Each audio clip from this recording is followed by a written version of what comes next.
Hello guys, welcome back to another video. ഇത് നമ്മുടെ വീടിൻ്റെ ബാക്കിലുള്ള പച്ചക്കറി തോട്ടമാണ്. ചെറുതായിട്ട് ഇങ്ങനെ പാവലും കോവലൊക്കെ നട്ടുപിടിപ്പിച്ച് വളർന്ന് വലുതായി വരികയാണ്. പിന്നെ അതിങ്ങനെ കായ്ച്ചു തുടങ്ങി. ഇതതിൻ്റെ ഒരു വിഷ്വലാണ്.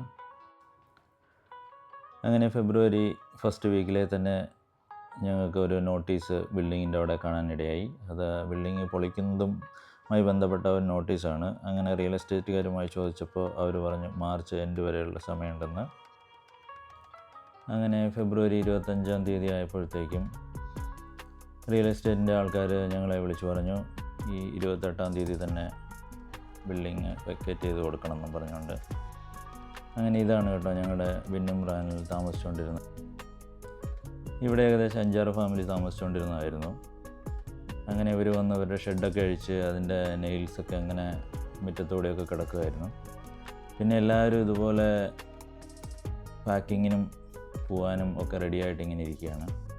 ഇത് കണ്ടില്ലേ, ബിൽഡിങ് പൊളിച്ചതിൻ്റെ ആണികളും അതും ഇതൊക്കെ ഇങ്ങനെ കിടക്കുകയാണ്. ഷെഡ് പൊളിച്ചിട്ട് ആദ്യം കൊണ്ടുപോയി അതൊരു വാണിംഗ് തന്നതാണ്. അങ്ങനെ ഇത് ഞങ്ങളുടെ ഒരു പച്ചക്കറിയൊക്കെ ഉണ്ടായിരുന്നു ഒത്തിരി, അവിടെ എല്ലാം പോയി. ഇതുപോലൊരു നോട്ടീസാണ് നമ്മൾ ആദ്യമായിട്ട് അവിടെ കാണുക. അപ്പോൾ ഈ നോട്ടീസ് ആരെങ്കിലും കണ്ടിട്ടുണ്ടെങ്കിൽ എത്രയും പെട്ടെന്ന് അടുത്ത സ്ഥലം നോക്കിക്കോണം. റിയൽ എസ്റ്റേറ്റുകാർ പറയും അത് കുഴപ്പമില്ല, ഞങ്ങൾ സംസാരിച്ചിട്ടുണ്ട് എന്നൊക്കെ. അവരവസാനത്തെ റെൻറ്റും കൂടി നമ്മുടെ അടുത്ത് ഊറ്റിയിട്ട് ഇവിടുന്ന് വിടത്തുള്ളൂ. നോട്ടീസ് കിട്ടിയാൽ ഒച്ചപ്പാടുണ്ടാക്കിയോ എങ്ങനെയെങ്കിലും പൈസ എല്ലാവരും തിരക്കിട്ട് വേഗം സാധനങ്ങളൊക്കെ എടുത്ത് വണ്ടി കയറ്റുന്നു, സാധനങ്ങൾ കൊണ്ടുപോകണു. അങ്ങനെ എല്ലാവരും ഉണ്ട്. 5-8 ഫാമിലി ഉണ്ട് ഇവിടെ. റൂം മാറിക്കൊണ്ടിരിക്കുകയാണ്. എംപ്റ്റി ചെയ്യുന്ന ആൾക്കാരുടെ സാധനങ്ങൾ കൊണ്ടുപോകാൻ വേണ്ടി കിടക്കുന്ന വണ്ടികളാണ്. എല്ലാവരും പോകേണ്ട അവസ്ഥയാണ്. ഇങ്ങനെ വണ്ടികൾ കിടക്കുകയാണ് വരിയായിട്ട്.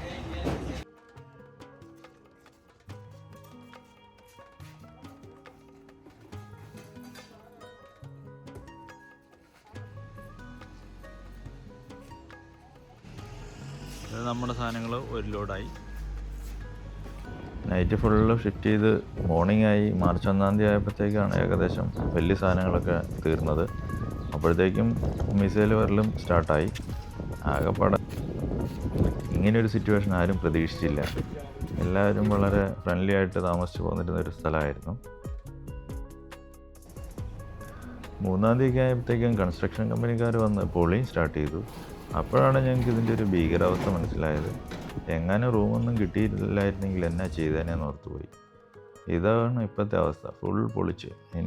ഇപ്പം ചെന്ന് നോക്കി കഴിഞ്ഞാൽ അവിടെ ഒന്നുമില്ല കേട്ടോ, മണ്ണ് പോലും ഇല്ല. അതെല്ലാം കുഴിച്ച് മാന്തിക്കൊണ്ടിരിക്കുകയാണ്. വലിയ ബിൽഡിങ് ഉണ്ടാക്കാനാണ്.